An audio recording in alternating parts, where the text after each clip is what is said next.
is Ed Morrissey with Tina Corby from Hot Air and Town Hall with Senator Rick Santorum, who is on a roll these days, Senator. Congratulations first off on the clean sweep last Tuesday. And tell us about coming here to CPAC.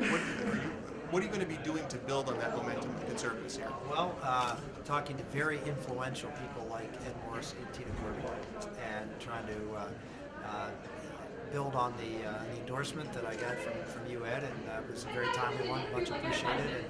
And that's really important, is to try to get a growing consensus within the conservative community to line up and put a conservative as our nominee, as someone who can make that clear contrast with Obama and make him the issue in the race, and proudly stand up for the positions that our founders believed in, and conservatives are trying to do just that, conserve. Senator, you finished up your speech today with a call to conservatives, to Republicans everywhere that are going to be voting in this primary to rest on their honor, use their honor, make the choice that will satisfy their honor. That's obviously a call to defend the conservative agenda, and you've made a very clear distinction between yourself and the other candidates on that score.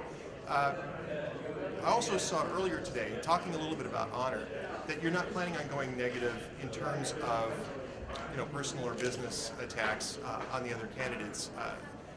Do you see this as a key part of the presentation that you're trying to make, that you can compete honorably in this race? If I'm asking people to uphold the honor of our country and to uphold the honor of their family and their community, which is part of our responsibility, then I want to try to do the same. I mean, it's one thing to say, well, do what I say, don't do what I do. We're going to go out and talk about the issues that are important to people in this country, and I'll be as tough as anybody if I think someone is doing things that are have public policies that are injurious to freedom, injurious to people's economic well-being, injurious to the national security of our country. But that's what we'll talk about. We'll talk about it in the context of our differences and who is best positioned, more importantly, who's best positioned to take on President Obama and be successful. And it's all going to be in the context of making sure we've got the best foot forward.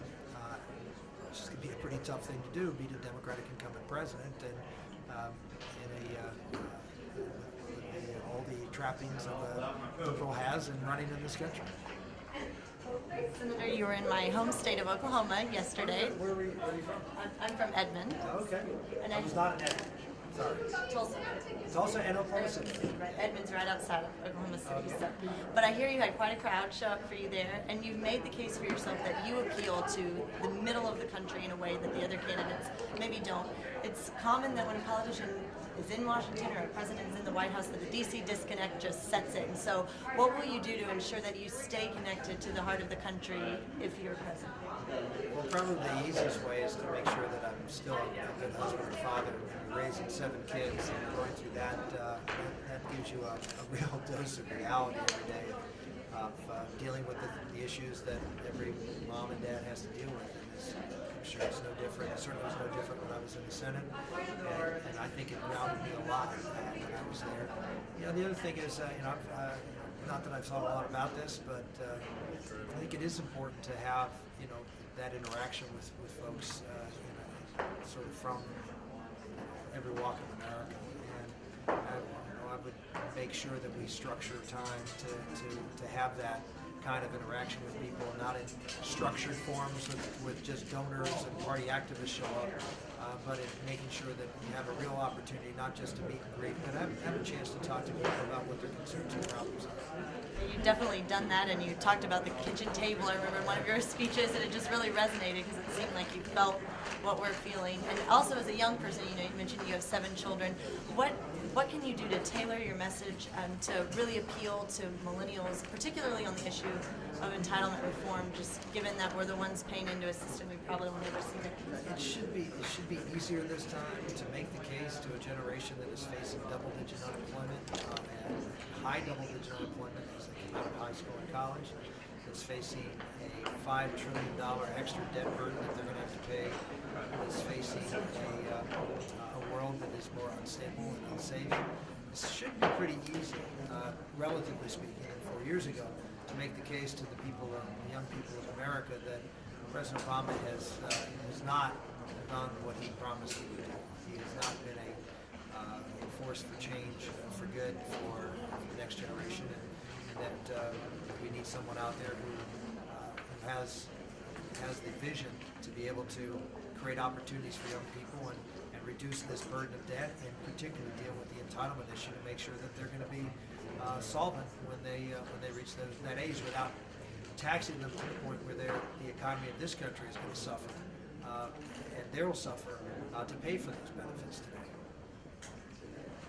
Senator, just this past week, 10 days, there's been a big controversy brewing over the Health and Human Services mandate on contraception and abortifacient coverage.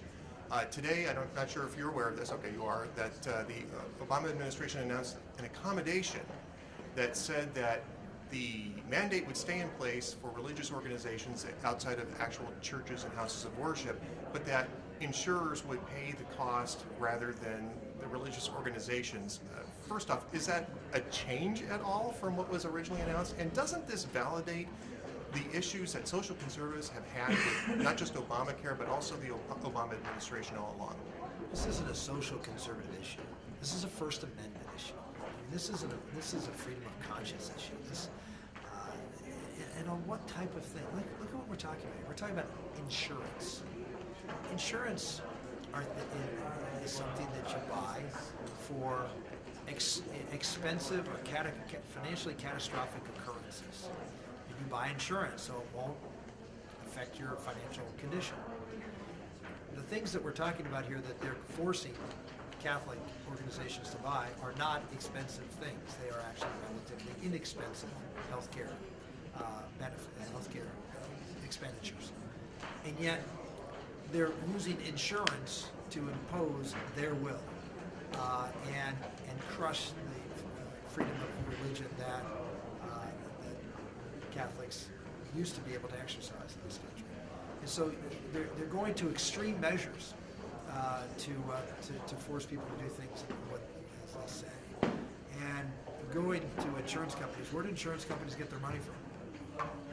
Get their money from the folks who pay the policies, which of course is the employer. So the fact that they shifted an employer has no consequence.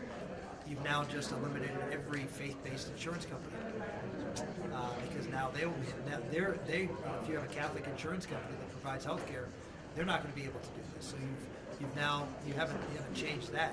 So this is the Obama administration being cute by half, and it has had, in my opinion, had no substantive difference. And I'm sure that the Catholic Church, hopefully, will continue to oppose it. And I shouldn't say that. The entire people who believe in freedom of religion will continue to oppose this. In fact, we're seeing statements from, for instance, the Hispanic Evangelical Congress, I think it's called, which represents 18 million Hispanic members, families. The largest non-Catholic Hispanic faith-based organization in the country came out in opposition to this. Richard Land said that Southern Baptists said he'd go to jail before complying with this, and I forget who was saying it. I think Tina knows this, but somebody was saying we're all Catholics now. This is a unifying event, to the point where you almost have to wonder what the White House was thinking about dropping this in an election year. I'm stunned. I mean, as a Catholic, I'm offended, but just as a political analyst, I'm stunned that the Obama administration didn't see this firestorm coming. It's who they are. It's really who they are. And they just got slammed down by the Supreme Court 9-0 for trying to force employment discrimination laws on hiring ministers for churches. And the oral argument, the Assistant Solicitor General argued with Justice Kagan, who voted against the administration, argued that yes, if you took it to its logical consequence, that their argument would make the Catholic Church hire women priests, otherwise it would be discriminatory. This is the attitude of this administration, that religion is simply some sort of narcotic for the masses. It has no real special exception. Barbara Boxer said the right to be able to choose trump religious liberty, and that's their feeling, is that these secular values are much more important, and they have a right, even though they're not specifically in the Constitution.